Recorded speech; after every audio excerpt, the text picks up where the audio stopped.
الحمد للہ وکفا وسلام علی عبادہ الذین اصطفی اما بعد فاعوذ باللہ من الشیطان الرجیم بسم اللہ الرحمن الرحیم ولا تہنوا ولا تحزنوا وانتم الاعلون ان کنتم مؤمنین سبحان ربک رب العزت عما یصفون وسلام علی المرسلین والحمد للہ رب العالمین اللہم صلی علی سیدنا محمد وعلی آل سیدنا محمد وبارک وسلم اللہم صلی علی سیدنا محمد وعلی آل سیدنا محمد وبارک وسلم اللہم صلی علی سیدنا محمد وعلی آل سیدنا محمد وبارک وسلم۔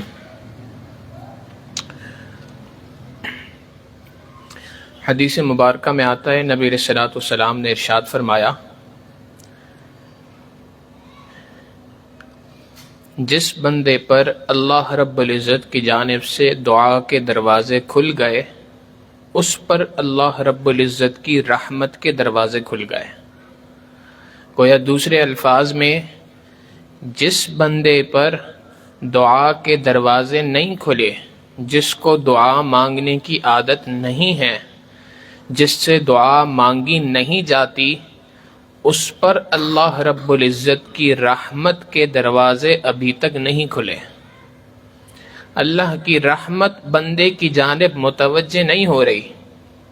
وجوہات کئی ہو سکتی ہیں، گناہ ہو سکتا ہے، نافرمانی ہو سکتی ہے، لیکن بہرحال تھرمامیٹر یہ ہے، چیک کرنے کا طریقہ یہ ہے کہ اگر بندے کا دل دعا کے اندر لگتا ہے تو اللہ کی جانب سے رحمت کے دروازے کھل گئے ہیں، اور اگر اللہ کی جانب سے دعا کے دروازے بندے پر نہیں کھلے تو یہ اس بات کی دلیل کہ ابھی تک اللہ کی رحمت اس بندے کی جانب متوجہ نہیں ہو رہی ہے۔ آج ہمارا کچھ معاملہ ایسا ہی ہے،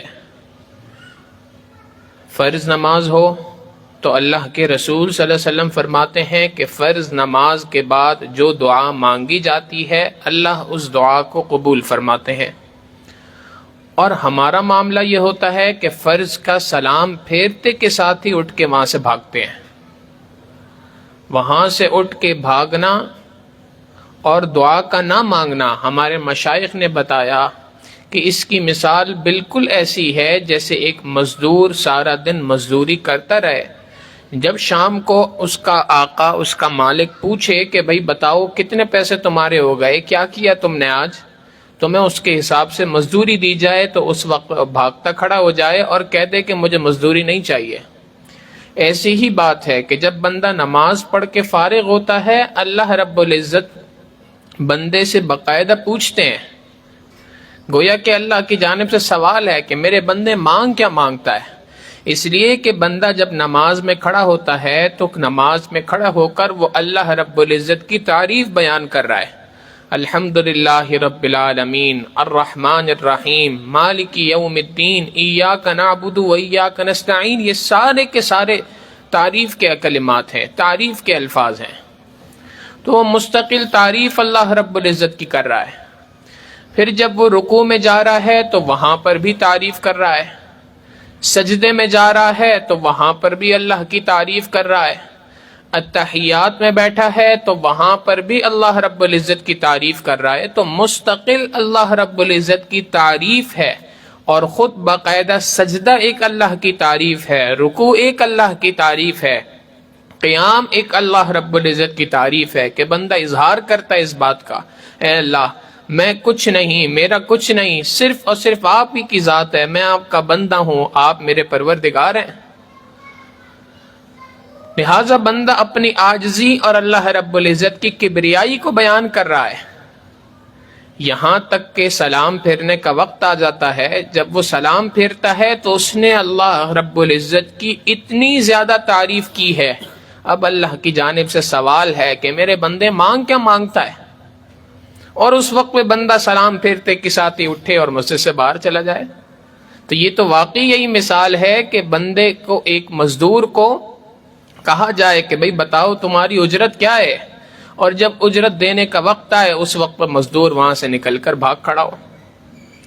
تو اسی لیے نبی علیہ الصلوۃ والسلام نے فرما دی یہ بات کہ جس پر دعا کے دروازے کھل گئے اس پر اللہ رب العزت کی رحمت کے دروازے کھل گئے. یہ دعا نبی علیہ السلام نے فرمایا الدعاء مخ العبادہ، دعا عبادت کا مغز ہے، نچوڑ ہے، تمام کی تمام عبادتوں کی سمری ہے یہ دعا.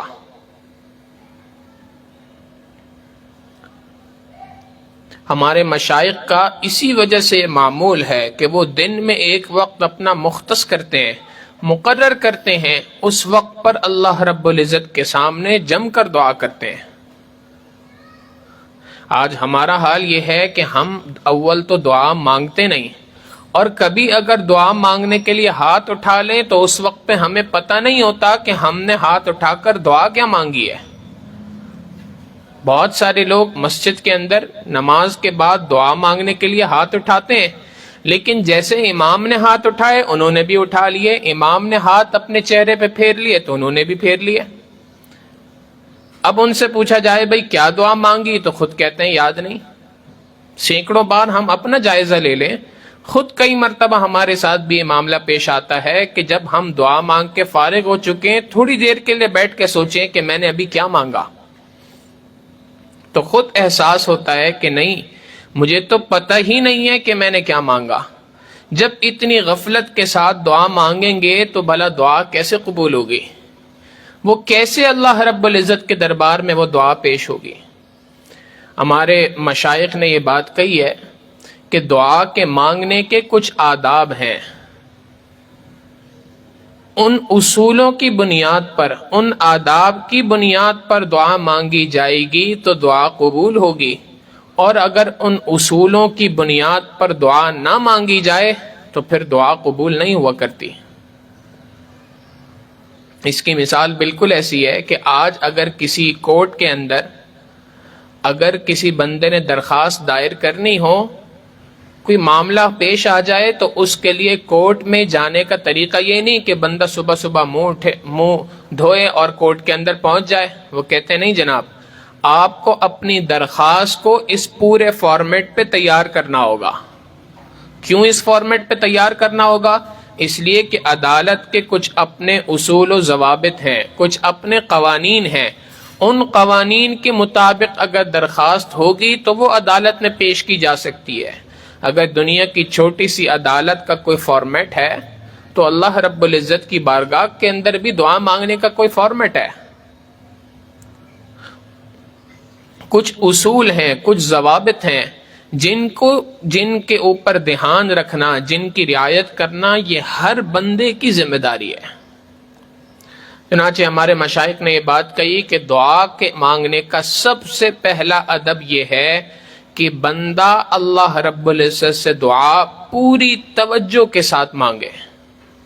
جیسے بھی عرض کیا کہ کئی مرتبہ ہماری توجہ ہی اس جانب نہیں ہوتی، اور توجہ کے ساتھ دعا کیسے مانگتے ہیں اس کی آسان سی ایک مثال ہم دنیا میں دیکھتے ہیں کہ جو فقیر ہوتے ہیں، ٹریفک سگنل کے اوپر لوگ ہوتے ہیں، بھیک مانگنے والے ہوتے ہیں، ذرا ان کو دیکھ لیں وہ کیسے بھیک مانگتے ہیں. جس بندے نے 5 روپے 10 روپے 100 روپے کا سوال کرنا ہوتا ہے وہ کیسی لجاجت اور توجہ کے ساتھ دعا ہم سے مانگ رہا ہوتا ہے. اس کی توجہ ہماری جانب کتنی زیادہ ہوتی ہے. آپ غور کریں، وہ کبھی ادھر ادھر نہیں دیکھتا. ہمارا حال یہ ہے کہ ہم ہاتھ بھی اٹھاتے ہیں، دائیں طرف کیا ہو رہا ہے اس کو بھی دیکھ رہے ہوتے ہیں، بائیں طرف کیا ہو رہا ہے اس کو بھی دیکھ رہے ہوتے ہیں. ہمارے حضرت فرماتے ہیں کہ اگر ایک بندہ آپ کے سامنے ہاتھ پھیلائے اور آپ سے کہے کہ اللہ کے نام پر 100 روپے دے دو، اور ساتھ میں اس کی توجہ اپنے موبائل کی طرف ہو، دائیں طرف کسی سے بات کرنے میں لگا ہو، بائیں طرف بات کرنے میں لگا ہو، ہمیں کتنا غصہ آئے گا. دل چاہتا ہے بندہ تھپڑ لگائے اس کو کہ بھائی مانگ مجھ سے رہے اور مجھ سے بات بھی نہیں کر رہا، توجہ میری طرف نہیں. تو جب بندہ اللہ رب العزت سے مانگ رہا ہے، جس بندے نے 5 10 100 روپے کا سوال کرنا ہے اس کی توجہ دیکھیں. اور جس بندے نے اپنے پروردگار سے دنیا اور آخرت دونوں مانگنی ہے اس کی توجہ کتنی بھلا پھر ہونی چاہیے۔ تو پہلی بات کہ جب دعا مانگے تو دعا کے اندر کامل توجہ اللہ رب العزت کی جانب ہونی چاہیے۔ دائیں بائیں سے بندہ بے نیاز ہو جائے کہ دائیں طرف کیا ہو رہا ہے، بائیں طرف کیا ہو رہا ہے، سامنے کیا ہو رہا ہے، وہ ہر جانب سے بے نیاز ہو کے اللہ رب العزت سے مانگے۔ دوسرا ادب بتلایا کہ جب دعا مانگے تو یقین کامل کے ساتھ اللہ سے دعا مانگے۔ ہم کئی مرتبہ ٹرائل بیسس کے اوپر دعا مانگتے ہیں، بھئی دعا مانگنے میں کیا جاتا ہے، چلو مانگ لو، ہو سکتا ہے قبول ہو جائے۔ اللہ کے دربار میں یہ نہیں چلتا۔ اللہ رب العزت فرماتے ہیں انا عند ظن عبدی بی، میں بندے کے ساتھ اس کے گمان کے مطابق فیصلہ کرتا ہوں۔ بندہ اگر اللہ سے دعا مانگ رہا ہے اور اس دعا کے اندر اس کا اپنا یقین اپنی دعا پر نہیں ہے تو اللہ کی جانب سے بھی قبولیت نہیں ہوتی۔ قبولیت اس وقت پر ہے جب بندہ اللہ سے اس یقین کے ساتھ مانگے کہ میرے پروردگار نے مجھ سے وعدہ کیا ہے ادعونی استجب لکم، مجھ سے دعا مانگو میں تمہاری دعا کو قبول کروں گا۔ تو جب رب نے وعدہ کر لیا ہے تو وہ یقیناً ہماری دعاؤں کو قبول کرے گا۔ جب اس یقین کامل کے ساتھ دعا مانگی جاتی ہے اللہ رب العزت اس دعا کو یقیناً قبول فرماتے ہیں۔ حجاج بن یوسف کے زمانے کا واقعہ ہے، ساجد نے پہلے بھی کئی بار سنایا کہ ایک اندھا نابینا شخص تھا، وہ بیت اللہ میں پہنچا اور بیت اللہ میں پہنچ کر اللہ سے دعا مانگ رہا ہے، یا اللہ مجھے آنکھیں دے دے، یا اللہ مجھے آنکھیں دے دے۔ کافی دیر ہو گئی، اتنے میں حجاج مسجد حرام میں بیت اللہ میں مطاف کے اندر داخل ہوا اور اس کی نظر اس اندھے پہ پڑی جو کافی دیر سے بیٹھ کر دعا مانگ رہا تھا، یا اللہ مجھے آنکھیں دے دے۔ یہ قریب گیا اور پاؤں کی ٹھوکر اس کو ماری، کہنے لگا اوے اندھے تو جانتا ہے میں کون ہوں؟ اس نے کہا مجھے کیا معلوم کہ آپ کون ہیں، میں تو دیکھ بھی نہیں سکتا، میں حجاج ہوں، بادشاہ سلامت آپ؟ ہاں، میں دیکھ رہا ہوں کہ تو یہاں بیٹھ کر دعا مانگ رہا ہے، تجھے ابھی تک آنکھیں نہیں ملی، میں ابھی اندر داخل ہوا ہوں اور اب طواف کرنے جا رہا ہوں، اور جب میں طواف پورا کر کے آ جاؤں اس وقت تک اگر تیری آنکھیں نہ لوٹ آئیں، تیری بینائی نہ لوٹی تو میں تیری گردن کٹوا دوں گا۔ اور ایک پولیس والے کو اس کے اوپر مقرر کر دیا کہ یہ اندھا بھاگ نہ پائے۔ اب حجاج نے تو اپنا طواف شروع کر دیا، اس اندھے کی تو اب جان پر بات آ گئی، پہلے صرف دعا مانگ رہا تھا یا اللہ آنکھیں دے دے، اب کہنے لگا یا اللہ اب تو زندگی کا سوال ہے۔ اب اس کی جو کیفیت تھی وہی تبدیل ہو گئی، اس کی لجاجت اور عاجزی اپنی انتہا پہ پہنچ گئی۔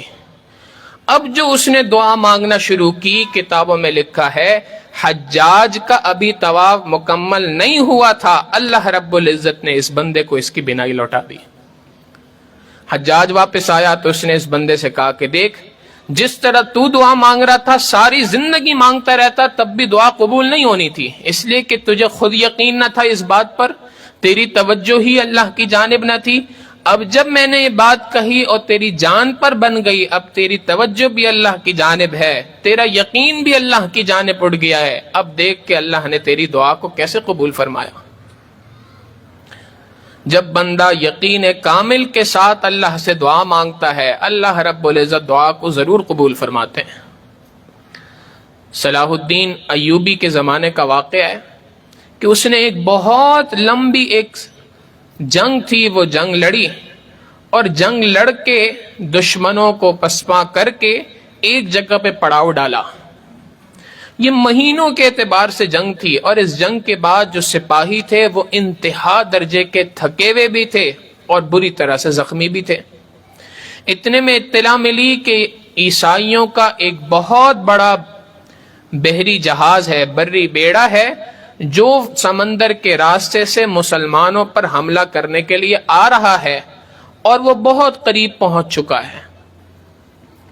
صلاح الدین ایوبی کو جب یہ بات پتہ چلی تو وہ بڑا پریشان ہوئے، اور پریشانی اس وجہ سے تھی کہ اب مسلمانوں میں ہمت نہیں ہے، بڑے عرصے سے ایک طویل جنگ لڑتے ہوئے آئے ہیں، آدھے سے زیادہ لوگ زخمی ہیں، جو زخمی نہیں ہیں وہ بھی شدید تھکے ہوئے ہیں، اور ہمارے پاس فورس اور تعداد بھی بہت تھوڑی ہے، اور جو بیڑا آ رہا ہے وہ پورا کا پورا اسلحے سے لیس ہے، وہاں کے سپاہی بھی فریش ہیں، تیار ہیں، ان کی تعداد بھی زیادہ ہے، اسلحہ بھی ان کے پاس زیادہ ہے، انہوں نے ابھی کوئی جنگ بھی نہیں لڑی، تو اس اعتبار سے وہ چاقو چوبند ہیں۔ صلاح الدین ایوبی کو بڑی پریشانی پیش آئی، سوچتا رہا کیا کروں۔ رات کا وقت آیا تو قریب ہی مسجد تھی، مسجد کے اندر چلا گیا، اور مسجد کے اندر پہنچ کے انہوں نے اپنا سر سجدے میں ڈالا اور اللہ سے دعا کرنے لگ گئے۔ ساری رات گزر گئی، صلاح الدین ایوبی کا سر سجدے میں ہے، آنکھوں سے آنسو جاری ہیں، اور اللہ رب العزت سے خوب رو رو کے دعا کر رہے ہیں۔ جب فجر سے کچھ قریب کا وقت تھا تو اس وقت پر اپنی دعا مکمل کی اور مسجد سے باہر نکلے۔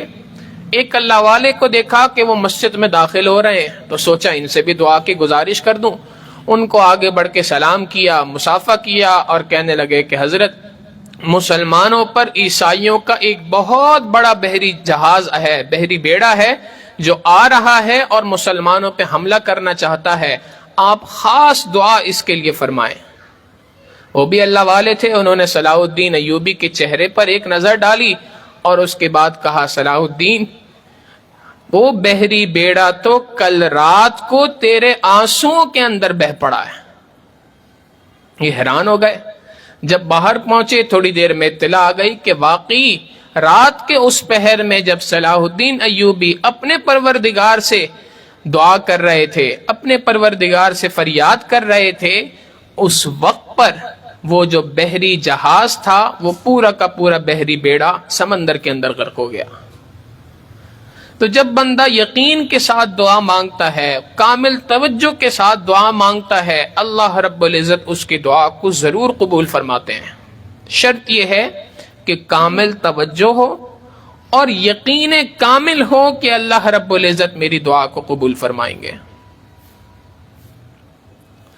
آج ہماری توجہ اس جانب نہیں ہوتی، اس وجہ سے ہماری دعائیں بھی کے اندر بھی وہ جوش نہیں ہوتا، وہ جذبہ نہیں ہوتا، وہ سوچ نہیں ہوتی، وہ توجہ نہیں ہوتی جو ہونی چاہیے۔ تو پہلی بات کہ اللہ رب العزت سے جب مانگے تو کامل توجہ کے ساتھ مانگے۔ دوسرا ادب کہ یقین کامل کے ساتھ اللہ رب العزت سے مانگے۔ اور تیسری بات فرمائی کہ جب اللہ رب العزت سے مانگے انسان تو اللہ رب العزت کی رحمت پر، اس کے خزانوں پر نظر رکھ کے مانگے، اپنی اوقات کے حساب سے نہ مانگے، اللہ رب العزت کے خزانوں پر نظر رکھتے ہوئے دعا مانگے۔ ہمارا ایک معاملہ یہ بھی پیش آتا ہے کہ جب ہم دعا مانگتے ہیں تو اپنی آپ کو اللہ رب العزت کے خزانوں کو سامنے رکھتے ہوئے دعا نہیں مانگتے۔ ایک مشہور واقعہ ہے، حضرت شیخ الاسلام حضرت مفتی تقی عثمانی صاحب دامت برکاتہم العالیہ نے غالباً اپنی کتاب تراشے میں یہ بات لکھی ہے۔ فرماتے ہیں کہ ایک بندہ دعا مانگ رہا تھا، برابر میں ایک اور بیٹھا اس کی دعا کو سن رہا تھا۔ اس نے دعا بڑی زور سے آواز کے ساتھ اس نے دعا مانگی کہ یا اللہ مجھے 10 کروڑ روپے دے دے۔ برابر والے نے زور سے کونی مانگی، اتنے پیسے کیا کرو گے اتنے کا؟ اس نے کہا جناب آپ سے نہیں مانگے، آپ پریشان نہ ہو، اللہ سے مانگ رہا ہوں۔ تو واقعتاً بات یہی ہے کہ جب بندہ اللہ سے مانگ رہا ہے تو اللہ کے خزانوں کو سامنے رکھتے ہوئے مانگے، دنیا بھی مانگے، آخرت بھی مانگے۔ ہمارے مشائخ نے، علماء نے بات لکھی ہے کہ دعا ایک واحد دنیا کی عبادت ہے۔ دعا دنیا کی وہ واحد عبادت ہے کہ اگر خالص دنیا کے لیے بھی مانگی جائے تب بھی عبادت ہے۔ نماز دنیا کے لیے پڑھی جائے تو قبول نہیں ہوتی، روزہ دنیا کے لیے رکھا جائے قبول نہیں ہوتا، دنیا کی کوئی بھی عبادت دنیا کے لیے کی جائے تو وہ قبول نہیں ہوتی۔ لیکن اگر دعا خالصتاً دنیا کے لیے مانگ رہا ہے، ایک بندہ دعا مانگتا ہے یا اللہ مجھے اچھا مکان دے دے، بڑا مکان دے دے، مکان کے لیے دعا مانگتا ہے، گاڑی کے لیے دعا مانگتا ہے، پیسے کے لیے دعا مانگتا ہے، یہ دعا کا مانگنا بھی اللہ رب العزت نے عبادت رکھ دیا۔ تو بہرحال جب کبھی بھی دعا مانگے تو اللہ رب العزت کے خزانوں کو سامنے رکھتے ہوئے بندہ دعا مانگے۔ آپ دیکھیں حضرت عمر رضی اللہ تعالیٰ عنہ کی جو مثال ہے کہ انہوں نے اللہ رب العزت سے دعا مانگی، تو اس دعا کا جو پس منظر تھا وہ یہی تھا کہ انہوں نے اللہ رب العزت کی رحمت کو سامنے رکھتے ہوئے دعا مانگی ہے. دعا مانگی اللہ سے. ایک پوری روایت ہے کہ عمر رضی اللہ تعالیٰ عنہ ایک مرتبہ مدینہ منورہ کے اندر موجود تھے، اور اس وقت پر موجود اور رات کے وقت تھا، ٹہل رہے تھے، اور ٹہلتے ٹہلتے اچانک ان کی نظر آسمان پر چاند پر پڑی. 14ویں کا چاند تھا اور پوری طرح سے دمک رہا تھا. جب انہوں نے آسمان پہ 14ویں کا چاند دیکھا تو ان کو مدینہ میں کا چاند بھی یاد آ گیا، اللہ کے حبیب صلی اللہ علیہ وسلم کی یاد آ گئی. جب نبی علیہ الصلوۃ والسلام کی یاد آئی تو اس کے ساتھ ہی عمر رضی اللہ تعالیٰ عنہ نے ایک دعا اللہ رب العزت سے مانگی. اللہم ارزقنی شہادتا فی سبیلک وجعل بیتی ببلد حبیبک. اے اللہ، میں آپ کے راستے میں شہادت کی موت مانگتا ہوں اور آپ کے محبوب کے شہر کے اندر اپنا گھر چاہتا ہوں، یعنی اپنی قبر چاہتا ہوں. اب یہ دو دعائیں تھیں، ایک دعا تھی کہ شہادت مل جائے، اور دوسری دعا یہ تھی کہ قبر میں میری مدینہ منورہ کے اندر ہو. اب صحابہ نے جب اس دعا کو سنا، چونکہ عمر رضی اللہ تعالیٰ عنہ نے اس کے بعد کثرت سے اس دعا کو مانگنا شروع کر دیا، تو صحابہ بھی حیران ہوتے تھے اور یہ بات کہا کرتے تھے کہ بھائی شہادت تو ملتی ہے میدان جنگ کے اندر، یہ دو دعائیں کیسے قبول ہو سکتی ہیں؟ ایک بات تو ہو سکتی ہے اس میں سے کہ یا تو شہادت ملے گی تو میدان جنگ میں ملے گی، یا اگر نبی کے شہر میں تدفین چاہیے تو اس کے لیے پھر شہادت تو نہیں مل سکتی، وہ تو طبعی موت ہوگی. اللہ رب العزت سے دعا عمر رضی اللہ تعالیٰ عنہ نے جب مانگی تو عمر رضی اللہ تعالیٰ عنہ کی نظر اللہ رب العزت کے خزانوں پر تھی. چنانچہ اللہ نے نہ صرف یہ کہ ان دعاؤں کو قبول فرمایا، بلکہ بزبان حال یہ بات فرما دی کہ اے عمر، تو نے اپنی بساط کے مطابق اپنے اعتبار سے تو نے دعا مانگی ہے، میں پروردگار جب دعا کو قبول کرتا ہوں تو اپنی شان کے مطابق قبول کرتا ہوں. چنانچہ انہوں نے تو فقط شہادت مانگی تھی، کہیں پر بھی حملہ ہو جاتا تو شہادت مل جاتی، مگر اللہ رب العزت نے بھی بہترین شہادت کا مقام عطا فرمایا. وہ ایسے کہ باوضو ہیں، مسجد کے اندر ہیں، پھر وہ مسجد نبوی کے اندر ہیں، محراب نبوی کے اندر کھڑے ہیں، محبوب صلی اللہ علیہ وسلم کا مصلی ہے، نماز کی حالت کے اندر ہیں، اور اس نماز کی حالت میں سجدے میں جاتے ہیں، اس وقت پہ ان کو خنجر لگتا ہے جو شہادت کا سبب بنتا ہے. پھر انہوں نے دعا مانگی کہ وجعل بیتی ببلد حبیبک، اللہ محبوب کے شہر میں جگہ عطا فرما. تو محبوب کے شہر میں کسی بھی جگہ پر اگر تدفین ہو جاتی تو دعا پوری ہو جانی تھی، جنت البقیع میں اگر تدفین ہو جاتی تو بھی دعا قبول ہو جانی تھی، مگر اللہ رب العزت نے بزبان حال یہ بات فرمائی کہ اے عمر، تو نے اپنی بساط کے مطابق مانگا، میں پروردگار جب عطا کرتا ہوں تو اپنی شان کے مطابق عطا کرتا ہوں. چنانچہ نہ صرف یہ کہ مدینہ منورہ کے اندر تدفین ہوئی، اللہ رب العزت نے اپنے محبوب صلی اللہ علیہ وسلم کا پڑوس ان کو عطا فرما دیا. تو بندہ جب اللہ سے یقین کامل کے ساتھ مانگے، کامل توجہ کے ساتھ مانگے، اللہ کے خزانوں کو یقین رکھتے ہوئے دعا مانگے، اللہ رب العزت اس بندے کی دعا کو ضرور قبول فرماتے ہیں. آج شیطان ہمیں بہکاتا ہے کہ جی میں تو بڑا گناہگار، میری دعا کہاں سے اللہ رب العزت قبول فرمائیں گے. چنانچہ کئی مرتبہ یہ تجربہ خود بھی کیا کہ اگر کسی بندے کو یہ بات کہہ دی جائے بھئی آپ ہمیں دعاؤں میں یاد رکھیں، تو آگے سے کہتے ہیں جی ہم تو گناہگار ہیں، ہماری دعا کہاں سنے گا، آپ ہمیں دعا میں یاد رکھیں. حالانکہ علماء نے لکھا جب بندہ یہ کہتا ہے کہ وہ ہماری کہاں سنے گا، یہ تو کلمات کفر میں سے ایک جملہ ہے. اس لیے کہ پروردگار نے یہ بات کہہ دی کہ ادعونی استجب لکم، مجھ سے دعا مانگو میں تمہاری دعا کو قبول کروں گا. اس میں یہ بات کہیں نہیں ہے کہ نیکوں کی دعا کو قبول کروں گا، گناہگاروں کی دعا کو قبول نہیں کروں گا، فلاں کی دعا کو قبول کروں گا، فلاں کی دعا کو قبول نہیں کروں گا. کہیں اس طرح کی کوئی قید نہیں ہے، بلکہ امید دلانے والی بات تو اس سلسلے میں یہ ہے کہ موسیٰ علیہ السلام نے ایک مرتبہ پروردگار سے سوال کیا کہ اے پروردگار، اے میرے رب، جب ایک آدمی، ایک نمازی آدمی آپ کو پکارتا ہے تو آپ کیا جواب دیتے ہیں؟ اے موسیٰ، میں کہتا ہوں لبیک۔ اے میرے رب، اگر کوئی روزے دار آپ کو پکارے تو کیا جواب دیتے ہیں؟ لبیک، لبیک یا عبدی۔ پورا جملہ یہ ہے، لبیک یا عبدی، اے میرے بندے میں حاضر ہوں۔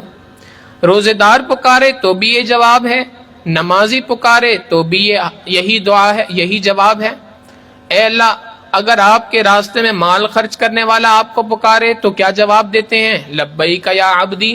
ہر عبادت کا انہوں نے اس طریقے سے سوال کیا، اللہ کی جانب سے یہی جواب تھا، لبیک یا عبدی۔ پھر موسیٰ علیہ السلام نے پوچھا، اے اللہ، اگر ایک گناہگار آپ کو پکارتا ہے تو آپ کیا جواب دیتے ہیں؟ پروردگار عالم نے فرمایا، اے موسیٰ، میں کہتا ہوں لبیک لبیک لبیک یا عبدی، 3 مرتبہ لبیک کہتا ہوں۔ موسیٰ علیہ السلام نے پوچھا، اے اللہ، اس کی کیا وجہ ہے کہ ایک نیکوکار آدمی آپ کو پکار رہا ہے تو آپ ایک بار لبیک فرما رہے ہیں، اور جب ایک عاصی، ایک گناہگار آپ کو پکار رہا ہے تو اس وقت پر آپ 3 بار لبیک کہتے ہیں؟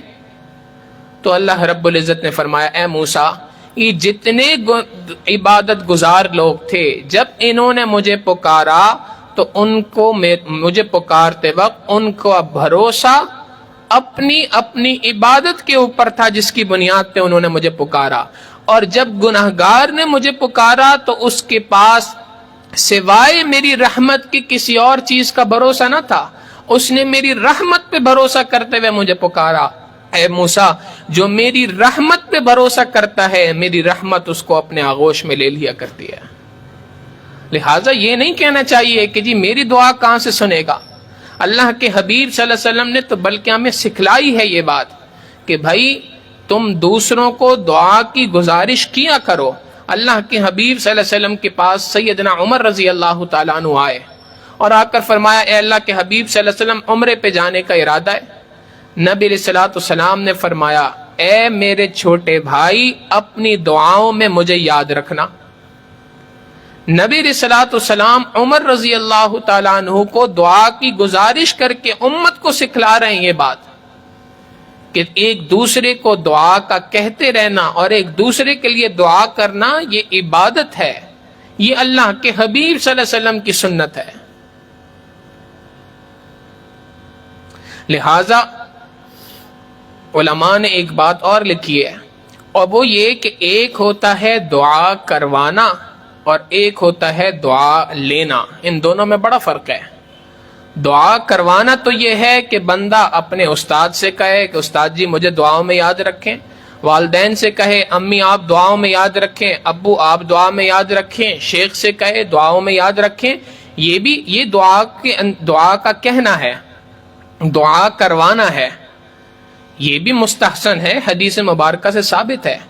لیکن ایک ہوتا ہے دعا کا کہنا اور ایک ہوتا ہے دعاؤں کا لینا۔ دعاؤں کا لینا یہ ہوتا ہے کہ بندہ یعنی شاگرد اتنا اچھا شاگرد بنے کہ استاد کے دل سے اس کے لیے دعا نکلے، کام ایسے کرے کہ استاد کے دل سے دعا نکلے، اولاد اتنی فرما بردار بن جائے کہ والد کے زبان سے دعا نکلے، والدہ کی زبان سے دعا نکلے۔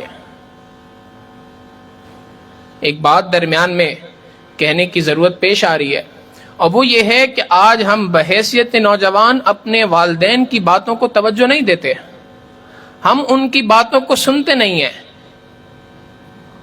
حالانکہ حقیقت یہ ہے کہ والدین کی دعا حدیث مبارکہ میں آتا ہے، نبی علیہ السلام نے فرمایا، باپ کی دعا اولاد کے حق میں اللہ رب العزت ایسے قبول فرماتے ہیں جیسے بنی اسرائیل کے انبیاء کی دعا ان کی امت کے حق میں قبول فرمایا کرتے تھے۔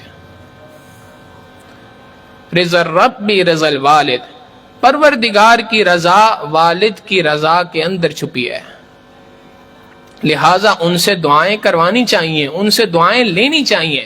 ہمارا عمل ایسا ہو، ہمارا ہم کام اس طریقے سے کریں، ایسے فرما بردار بن جائیں کہ والدین ہمارے لیے خود دعا کریں، ہمیں دعا کے لیے کہنے کی ضرورت نہ پڑے۔ تو بہرحال ایک ہوتا ہے دعا کروانا اور ایک ہوتا ہے دعا کا لینا۔ دعا لینا یہ ہے کہ شاگرد اتنا اچھا شاگرد بنے کہ استاد کے دل سے اس کے لیے دعا نکلے، اولاد اتنی فرما بردار بن جائے کہ والد کے دل سے اس کے لیے دعا نکلے، والدین کے دل سے اس کے لیے دعا نکلے، اور مرید اتنا اچھا بن جائے کہ شیخ کے دل سے اس کے لیے دعا نکلے۔ دلیل اللہ کے حبیب صلی اللہ علیہ وسلم کے 3 خدمت گزار لوگ تھے، تینوں کا نام تھا عبداللہ۔ 3 عبداللہ تھے جو ایک دوسرے سے نبی علیہ الصلوۃ والسلام کی خدمت کرنے کے اندر آگے بڑھنے کی کوشش کیا کرتے تھے، ریس تھی ان کے درمیان۔ اللہ کے حبیب صلی اللہ علیہ وسلم کی اتنی خدمت کیا کرتے تھے کہ نبی علیہ الصلوۃ والسلام تہجد کے اندر ان تینوں کا نام لے کر اللہ رب العزت سے دعا کرتے تھے۔ نتیجہ یہ نکلا کہ ایک عبداللہ ان میں سے تھے عبداللہ ابن عباس رضی اللہ تعالیٰ عنہ، اللہ نے ان کو امام المفسرین بنا دیا۔ دوسرے عبداللہ تھے عبداللہ ابن عمر رضی اللہ تعالیٰ عنہ، اللہ نے ان کو امام المحدثین بنا دیا۔ اور تیسرے عبداللہ تھے عبداللہ ابن مسعود رضی اللہ تعالیٰ عنہ، اللہ رب العزت نے انہیں امام الفقہاء بنا دیا۔ نبی علیہ الصلوۃ والسلام کی دعا ان کو لگ گئی۔ تو حقیقت یہی ہے کہ کئی مرتبہ ہم دعا کرتے تو ہیں، دعا لینے والے نہیں بنتے۔ تو ایک ہے دعا کا کروانا، یہ بھی سنت ہے، اور ایک ہے دعا کا لینا، یہ بھی سنت سے ثابت ہے۔ تو بہرحال دعا کا اہتمام کرنا یہ نبی علیہ الصلوۃ والسلام نے امت کو سکھلایا، اور یہاں تک بات فرما دی کہ جو من لم یسأل اللہ یغضب علیہ، جو شخص اللہ رب العزت سے دعا نہیں مانگتا، اللہ رب العزت اس بندے سے ناراض ہوتے ہیں۔ دنیا والوں کا معاملہ تو یہ ہے نا کہ اگر ایک بندہ کسی دنیا دار سے ایک بار مانگ لے تو دے دے گا، دوسری بار مانگ لے تب بھی دے دے گا، تیسری بار مانگے تو ناراض ہوگا، شاید ہو سکتا ہے پھر بھی دے دے، 4-5 مرتبہ مانگ لے تو اس کو الجھن شروع ہو جاتی ہے، جی بار بار مانگنے کے لیے آ جاتا ہے۔ اب اس سے کترانا شروع کر دیتے ہیں کہ یہ کسی طرح نظر نہ آئے، بار بار مجھ سے مانگتا ہے۔ پروردگار عالم کا معاملہ یہ ہے کہ جو ایک بار مانگتا ہے اللہ رب العزت اس کو بھی دیتے ہیں، جو 2 بار مانگتا ہے پروردگار اس کو بھی عطا فرماتے ہیں، جو 3 بار مانگتا ہے اس کو بھی عطا فرماتے ہیں، جو بار بار مانگتا ہے اس کو بھی عطا فرماتے ہیں، حتیٰ کہ وہ شخص جو اپنی چھوٹی سے چھوٹی اور بڑی سے بڑی حاجت اللہ رب العزت سے مانگتا ہے، اللہ رب العزت ایسے بندے کو اپنا محبوب بنا لیا کرتے ہیں۔ نبی علیہ الصلوۃ والسلام نے ہمیں سکھلائی یہ بات کہ بھائی اگر جوتے کا تسمہ بھی ٹوٹ جائے تو اللہ سے مانگو، کیا قیمت ہے اس چیز کی؟ مگر نبی علیہ الصلوۃ والسلام اصل بات یہ فرما رہے ہیں یہاں پہ کہ چھوٹی سے چھوٹی چیز ہو اس میں بھی اللہ سے دعا مانگو، اور بڑے سے بڑا کام ہو تب بھی اللہ رب العزت سے دعا مانگو۔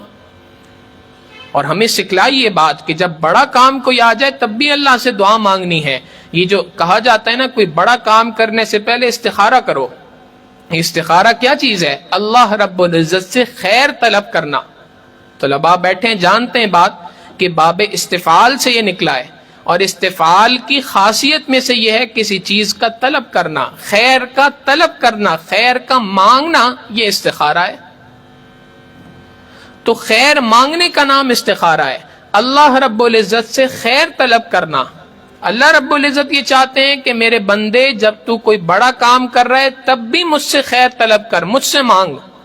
اور ہمارا معاملہ یہ ہے کہ ہم اس وقت پر بھی اللہ سے مانگنا نہیں چاہتے، ہم چاہتے ہیں کوئی ہمارے لیے استخارہ کر کے دے دے، ڈھونڈتے ہیں بھئی کوئی استخارہ کر کے دے دے، فلاں مسئلہ ہے اس کے لیے استخارہ کر دیں۔ جب یہ بات سمجھائی جائے کہ بھئی استخارہ خود کرنے کی چیز ہوتی ہے تو آگے سے حیران ہو کے کہتے ہیں خود کریں، بھئی ہم تو بڑے گناہگار ہیں، ہمیں تو پتہ ہی نہیں چلے گا۔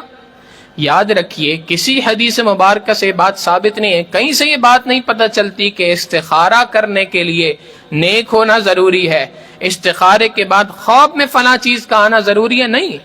استخارہ اللہ رب العزت سے خیر طلب کرنے کا نام ہے۔ اور یہ خیر جتنی اپنے لیے انسان خود طلب کر سکتا ہے کوئی دوسرا انسان کے لیے نہیں طلب کر سکتا۔ پیٹ میں درد کسی اور کے ہو اور گولی کوئی اور کھا لے تو فائدہ تو نہیں ہونا۔ لہٰذا اللہ رب العزت سے چھوٹی چیز ہو وہ بھی اللہ سے مانگنی ہے، اور بڑی سے بڑی چیز ہو وہ بھی اللہ رب العزت سے مانگنی ہے۔ اللہ سے مانگنے کا اہتمام کریں۔ حدیث مبارکہ میں آتا ہے، حضرت ابو ہریرہ رضی اللہ تعالیٰ عنہ فرماتے ہیں کہ نبی علیہ الصلوۃ والسلام نے ارشاد فرمایا کہ قرب قیامت کے وقت ایک زمانہ وہ بھی آئے گا کہ فتنے آسمان سے زمین پر ٹوٹ پڑیں گے، جیسے تسبیح کا جو دھاگا ہوتا ہے وہ اگر ٹوٹ جائے اور جتنی تیزی سے تسبیح کے دانے نیچے گرتے ہیں، امت پر اسی طریقے سے تیزی کے ساتھ فتنے آنا شروع ہو جائیں گے۔ پھر نبی علیہ الصلوۃ والسلام نے ارشاد فرمایا یہ وہ وقت ہوگا کہ ایک بندہ صبح کو اٹھے گا تو مومن ہوگا، شام کو اپنے بستر پہ جائے گا تو کافر ہوگا، شام کو اپنے بستر پہ لیٹا تھا تو مومن تھا، صبح کو اپنے بستر سے اٹھے گا تو کافر ہوگا۔ یعنی ایمان اتنا زیادہ غیر محفوظ ہو جائے گا کہ اس کے غیر محفوظ ہونے کا عالم یہ ہوگا کہ پتہ ہی نہیں چلے گا بندے کو کہ اس کے اندر سے ایمان کیسے سلب ہو گیا۔ صحابہ نے عرض کیا، ابو ہریرہ رضی اللہ تعالیٰ عنہ فرماتے ہیں میں نے عرض کیا اے اللہ کے حبیب صلی اللہ علیہ وسلم ومن نجات، یہ اس دور کے اندر محفوظ کون رہ سکتا ہے، بچاؤ کو نجات کون حاصل کر سکتا ہے، کون ہے جو اپنے ایمان کو محفوظ کر لے گا؟ نبی علیہ الصلوۃ والسلام نے ارشاد فرمایا ولا ينجو الا من دعا كدعاء الغرق في البحر، کہ اس حالت کے اندر اس زمانے میں صرف وہی بندہ ایمان والا ہو سکتا ہے، وہی ان فتنوں سے محفوظ رہ سکتا ہے جو اللہ سے اس طریقے سے دعا مانگے جتنی لجاجت کے ساتھ، جتنی توجہ کے ساتھ سمندر میں ڈوبنے والا شخص مانگ رہا ہوتا ہے۔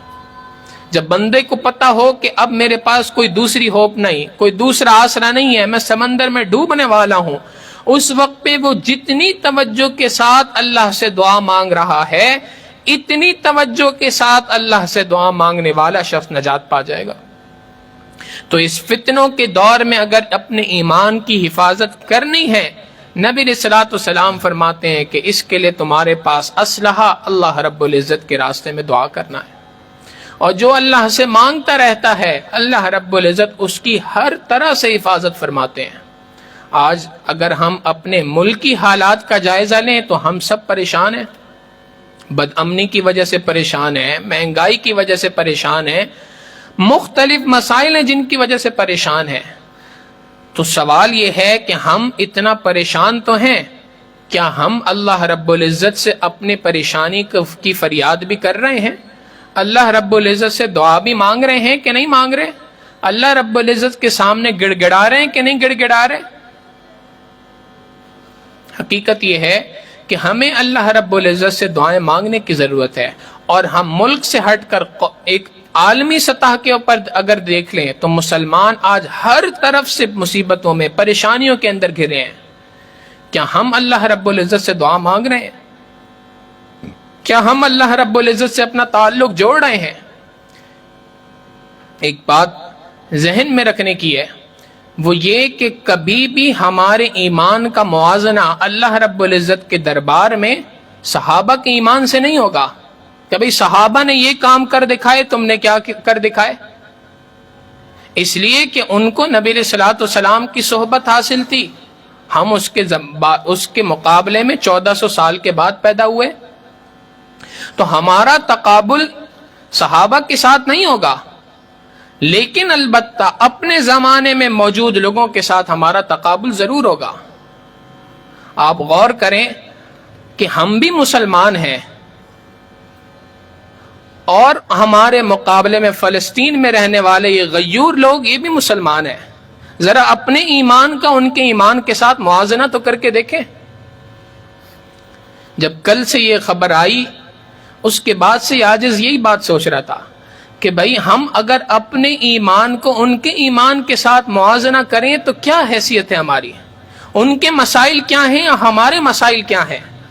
ہمارے مسائل یہ ہیں کہ جی مجھے گاڑی کب ملے گی، ہمارے مسائل یہ ہیں کہ جی میں اپنا لائف سٹائل کس طریقے سے اپڈیٹ کر سکتا ہوں، میں پہلے سے بہتر زندگی کیسے گزار سکتا ہوں، ہمارے مسائل یہ ہیں۔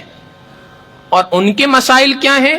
ان کا بچہ آج یہ سوچ رہا ہے کہ ہم نے اپنے دشمن کو کس طریقے سے اس کا آئینہ دکھانا ہے، کس طریقے سے اس کو اپنی شکل دکھانی ہے۔ ہمارے ایمان کا موازنہ ہم آج ہی کے اسی زمانے میں اپنے ان غیور بھائیوں کے ساتھ کریں تو ہماری کیا حیثیت ہے؟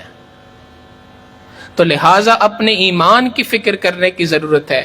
اور دوسری بات کہ اپنے ان مسلمان بھائیوں کو ہم کچھ نہیں کر سکتے، آخری درجہ یہ ہے ان کے لیے دعا کا تو اہتمام کریں۔ ذرا اپنے گریبان میں جھانک کے تو دیکھیں کہ ہم کتنی بار ان کے لیے دن میں دعا کرتے ہیں، کتنی بار ان کے لیے اللہ رب العزت کے دربار میں دعا کرتے ہیں، کتنی مرتبہ ان کی مدد کے لیے اللہ رب العزت سے درخواست کرتے ہیں۔ نبی علیہ الصلوۃ والسلام فرما رہے ہیں جس بندے کے دل میں ایمان والوں کا، مومن کا غم نہیں وہ میری امت میں سے نہیں، جس کے دل میں امت کا غم نہیں وہ میری امت میں سے نہیں ہے۔ ہم اپنے دل میں، اپنے گریبان میں جھانکیں، اللہ رب العزت سے دعا کا اہتمام کریں اور ان دعاؤں میں اپنے آپ کو بھی شامل کریں، اپنے گھر والوں کو بھی شامل کریں، اپنی پوری کی پوری امت مسلمہ کو شامل کریں، بالخصوص ان مظلوم مسلمانوں کو جو پوری دنیا کے اندر ظلم کے آگے دیوار بن کے کھڑے ہیں اور ظالموں کے آگے اس وقت پر کھڑے ہیں۔ اللہ رب العزت سے ان کے لیے بھی دعا کریں کہ اللہ ان کی مدد فرما اور ہمیں اپنا حصہ اس کے اندر ڈالنے کی توفیق عطا فرما۔ اللہ رب العزت تو یہ بات فرما رہے ہیں وَلَا تَهِنُوا وَلَا تَحْزَنُوا وَأَنْتُمُ الْأَعْلَوْنَ إِن كُنتُم مُؤْمِنِينَ، نہ غم کرو نہ خوف کرو، وَأَنْتُمُ الْأَعْلَوْنَ إِن كُنتُم مُؤْمِنِينَ، اگر تم واقعی ایمان والے ہو تو فتح تمہاری ہونی ہے، غالب تم نہیں آنا ہے۔ الا ان حزب اللہ هم المفلحون، اللہ کے لشکر کو ہی دنیا کے اندر غالب آنا ہے۔ تو یہ تو اللہ کی جانب سے فیصلہ ہے کہ اللہ کے لشکر کو دنیا کے اندر غالب آنا ہے، اللہ کا لشکر ہی دنیا کے اندر غالب آئے گا۔ لیکن سوال یہ ہے کہ کیا ہم اللہ کے ان لشکروں کے ساتھ ہیں؟ کیا ہم حزب اللہ کے ساتھ ہیں، اللہ کے ان گروہوں کے ساتھ ہیں یا نہیں ہے؟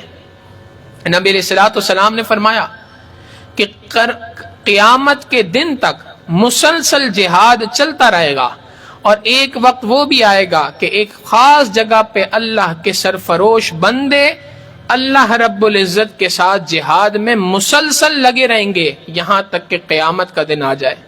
صحابہ نے عرض کیا اللہ کے حبیب صلی اللہ علیہ وسلم وہ کون لوگ ہوں گے جو مسلسل جہاد کے اندر ہوں گے؟ نبی علیہ الصلوۃ والسلام نے فرمایا جو لوگ فلسطین اور اس کے اطراف کے اندر آباد ہونے والے لوگ ہیں یہ مسلسل اللہ رب العزت سے جہاد کرتے رہیں گے۔ یہ وہ گروہ ہے جس کی کامیابی کا اللہ رب العزت کے محبوب صلی اللہ علیہ وسلم نے سرٹیفکیٹ دے دیا۔ ہم اپنے آپ کو اس گروہ میں شامل کرنا چاہتے ہیں تو کم از کم درجہ یہ ہے کہ ہم اللہ سے ان کے لیے دعا مانگتے رہیں، مسلسل اپنی دعاؤں میں ان کو یاد رکھیں، مسلسل ان کے لیے اللہ سے دعا کرتے رہیں۔ اللہ رب العزت سے دعا ہے کہ پروردگار عالم امت مسلمہ کی زب و حالی پر رحم فرمائے، اور اللہ رب العزت امت مسلمہ کو عزت عطا فرمائے، شوکت عطا فرمائے اور غلبہ عطا فرمائے۔ وآخر دعوانا ان الحمد للہ رب العالمین۔ مراقبہ کر لیجئے، پھر دعا کرتے ہیں۔ آنکھوں کو بند کر لیں، سر کو جھکا لیں، دنیا اور جو کچھ دنیا میں ہے اس سے ہٹ کٹ کے اللہ رب العزت کی یاد میں ڈوب جائیں۔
آہ جاتی ہے اثر کو کھینچ لانے کے لیے،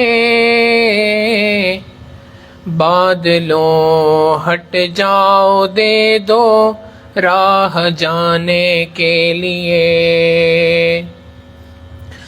آہ جاتی ہے اثر کو کھینچ لانے کے لیے، بادلوں ہٹ جاؤ دے دو راہ جانے کے لیے۔ اے دعا فریاد کر عرش بری کو تھام کر، اے خدا رخ پھیر دے اب گردش ایام کے۔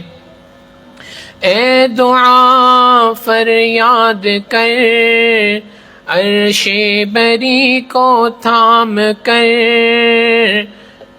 اے خدا رخ پھیر دے اب گردش ایام کے۔ حق پرستوں کی اگر کی تو نے دل جوئی نہیں، تانا دیں گے بت کے مسلم کا خدا کوئی نہیں۔ حق پرستوں کی اگر کی تو نے دل جوئی نہیں، تانا دیں گے بت کے مسلم کا خدا کوئی نہیں۔ رحم کر اپنے نہ آئینے کرم کو بھول جا، ہم تجھے بھولے ہیں لیکن تو نہ ہم کو بھول جا۔ رحم کر اپنے نہ آئینے کرم کو بھول جا، ہم تجھے بھولے ہیں لیکن تو نہ ہم کو بھول جا۔ آہ جاتی ہے اثر کو کھینچ لانے کے لیے، بادلوں ہٹ جاؤ دے دو راہ جانے کے لیے۔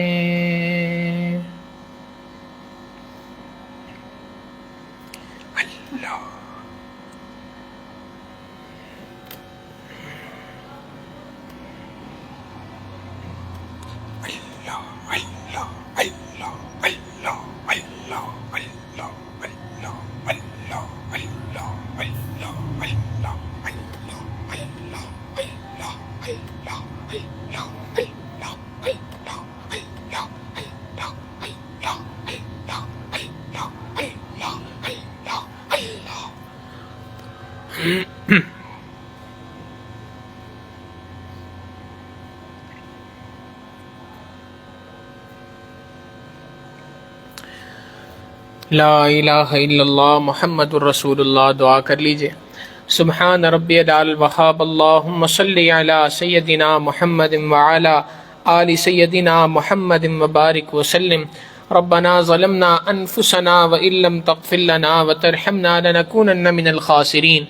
کریم آقا، ہم آپ کے گناہ گار سیاہ کار بندے آپ کے دربار میں حاضر ہیں۔ اللہ ہمارے گناہوں کو معاف فرما، ہماری خطاؤں سے درگزر فرما، ہمارے عیبوں کی پردہ پوشی فرما۔ اے کریم آقا، جو گناہ یاد ہیں وہ بھی معاف فرما، جو گناہ کر کے بھول چکے ہیں اللہ ان گناہوں کو بھی معاف فرما۔ میرے مالک، ہمیں معصیت کی ذلت سے محفوظ فرما، اللہ ہمیں طاعات کی عزت بری زندگی گزارنے کی توفیق عطا فرما۔ کریم آقا، ہمیں اپنا قرب حاصل ہو جانے کے بعد اپنی دوری سے ہماری حفاظت فرما۔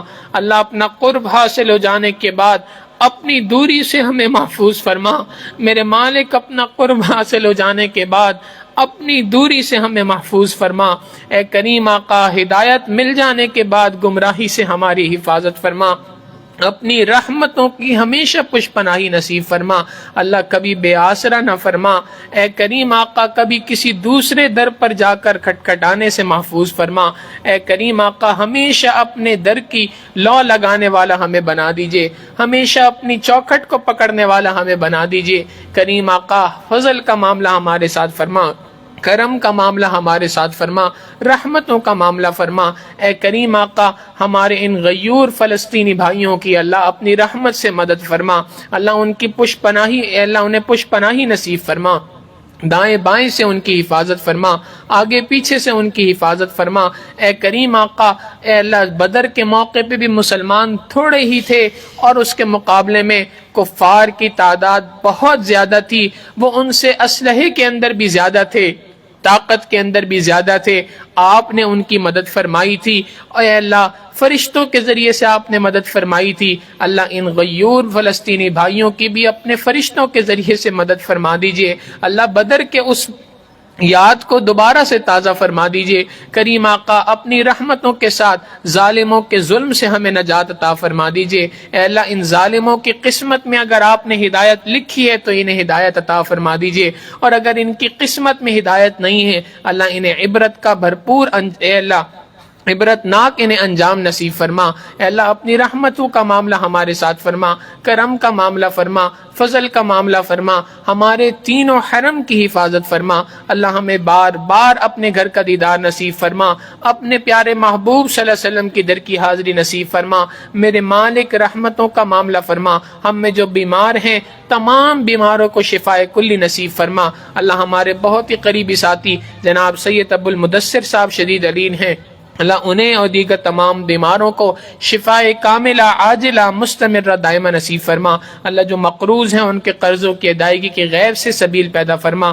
پروردگار عالم جو مانگا عطا فرما، مانگنا چاہیے تو نہیں مانگ سکے اپنی رحمت سے ہمیں عطا فرما۔